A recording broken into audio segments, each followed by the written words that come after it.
अस्सलाम वालेकुम व्यूज़। आज फूड ब्लेंडिंग में हम दो किस्म की चाट बनाएंगे, एक चना चाट और एक दही फुल्की चाट। तो चलिए आइए शुरू करते हैं। सबसे पहले जो है हम फुल्की के लिए बैटर तैयार कर लेते हैं। तो इसके अंदर बेसन जो है वो मैंने छान लिया था सबसे पहले, ताकि इसके अंदर किसी भी किस्म के लम्स ना हो। तो यहाँ पर मैं 1 टीस्पून जो है इसमें नमक डाल रही हूँ और यहाँ पर हाफ टी स्पून इसमें मैं सौंठ का पाउडर शामिल कर रही हूँ और यहाँ पर 1 टीस्पून जो है मैं यहाँ पर कुटी हुई मिर्च शामिल कर रही हूँ।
तरीके से इसे 1 मिनट तक फ्राई होने देंगे। उसके बाद इसमें चम्मच चलाएंगे।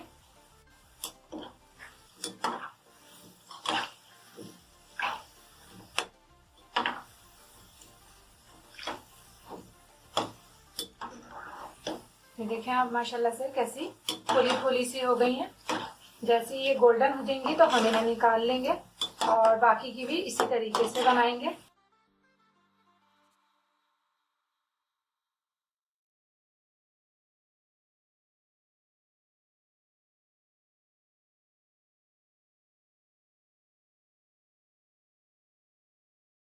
यहाँ पर ये हो चुकी है तो मैं इन्हें बॉल में निकाल लेती हूँ। यहाँ पर देखें फुल्कियाँ हमारी तैयार हैं। तो इसके अंदर मैं 1 गिलास पानी डाल देती हूँ और बस कुछ मिनट के लिए ही हम इसे भिगोएंगे, ताकि ये अच्छे से थोड़ी थोड़ी सी ये नरम हो जाए। ज़्यादा नरम नहीं करनी है इन्हें, बस थोड़ी सी देर के लिए। तो जब तक ये नरम होती है जब तक हम जो है यहाँ पर छोले की चाट बना लेते हैं। छोले की चाट बनाने के लिए जो है हमने यहाँ पर छोले ले लिए हैं बॉयल, और इसके अंदर जो है पहले हम स्पाइसेस डाल लेते हैं। ये हस्बे जायका मैं 1 टेबल स्पून कुटी हुई लाल मिर्च शामिल कर रही हूँ और यहाँ पर मैं डालूंगी इसमें चाट मसाला 1 टेबल स्पून,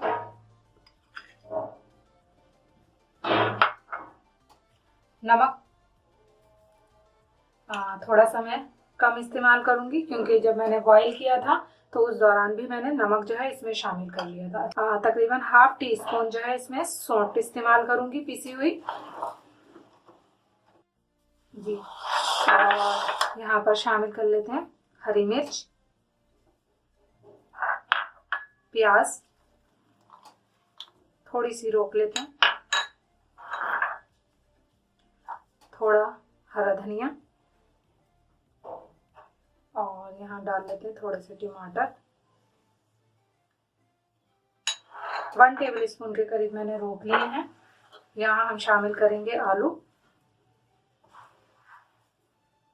ठीक है, आलू शामिल कर लिए हैं।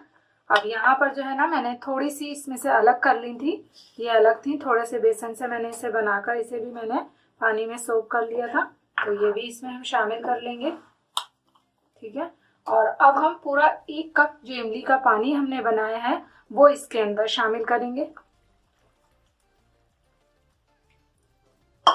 और इसे अच्छे से मिक्स कर लेंगे। तो ये हमारी रेडी हो चुकी है। इसे हम अभी साइड पे करते हैं, बाद में हम इसे डिश आउट करेंगे। इसको देखें, नरम हो चुकी हैं ये देखें आप, नरम हो चुकी है। तो इसे जो है हम पानी इसका सोक कर लेते हैं। तो यहाँ पर देखें, हमने इसका पानी सोक कर लिया है, नरम हो चुकी है। यहाँ पर हमने 1.5 कप दही ले ली है और इसे अच्छे से फेंट लिया है। अब इसके अंदर जो है हम तकरीबन थोड़ा ही सा, बस 1 टेबल स्पून के करीब हरा धनिया चॉप किया हुआ ये शामिल कर देते हैं। यहाँ हमने एक छोटी प्याज ली थी, वो भी हम इसके अंदर जिस तरह बारीक बारीक काटी है हमने, वो भी इसमें शामिल करेंगे। बहुत मज़ेदार बनते हैं ये, और इसे आप ज़रूर बनाएं, खुद भी खाएं और जब मेहमान आए तो उनके लिए भी बनाएं। बहुत पसंद करेंगे, आपकी बहुत तारीफ होगी, ये ज़रूर आप ट्राई कीजिएगा। अच्छा जी, इसके अंदर जो है मैं थोड़ी सी कुटी हुई मिर्च शामिल कर लेती हूँ, तकरीबन ½ टी स्पून के करीब। चाट मसाला इसमें शामिल नहीं करना है, इससे क्या होगा कि इसका जो वाइट कलर है ना वो खराब हो जाएगा। और यहाँ पर हम नमक शामिल कर लेते हैं, हस्बे जायका, आप मिला करके चख लीजिएगा। 1 टीस्पून शामिल करना है या ½ टी स्पून शामिल करना है, ये देखें। और अब मैं इसके अंदर ये सारी फुल्कियाँ डाल देती हूँ। और यहाँ पर हमने फ्राई पैन में तकरीबन 3 टेबल स्पून के करीब जो है ऑयल गरम पे रख दिया है। ये इससे हम जो है इसके ऊपर एक अच्छा सा तड़का लगाएंगे जीरे का।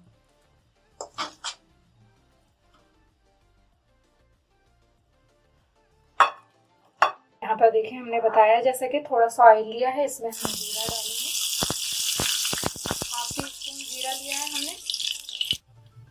और अब जो ये जीरा है, जीरे का तड़का, तो ये जो है हम यहाँ जो हमने दही फुल्की बनाई है चाट, इसके ऊपर हम लगाएंगे।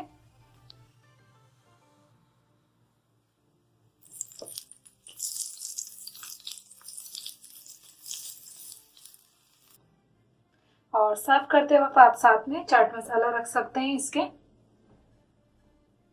बिल्कुल रेडी है। थोड़ी सी मेरे पास नींबू है, बिल्कुल फ्रेश सी, तो वो भी जो है ना मैं अपने जो चना चाट है उस पर डाल लेती हूँ। ज़रूर ट्राई कीजिएगा, इतने मज़ेदार ये छोले बनते हैं, इतनी मज़ेदार ये चना चाट बनती है कि बस दिल नहीं भरता है कि इंसान खाता ही जाए। और ये जो दही फुल्की की चाट मैंने बनाई है ये भी बहुत मज़ेदार बनती है। इस स्टाइल से आप मेरे स्टाइल से बना के देखिएगा, दोनों चीज़ें इंशाल्लाह आपको पसंद आएगी। रमज़ान आने वाले हैं, उसमें भी आप अफ्तार में ट्राई कीजिएगा, सब आपकी तारीफ करेंगे। और वीडियो अच्छी लगे तो इसे लाइक कीजिएगा, और जो फर्स्ट टाइम देख रहे हैं वो मेरे चैनल को सब्सक्राइब कर दिया करें, बराबर में लगे बेल आइकन के बटन को क्लिक कर दिया करें, जिससे मेरी आने वाली नई वीडियोस आपको सबसे पहले देखने को मिलेंगी।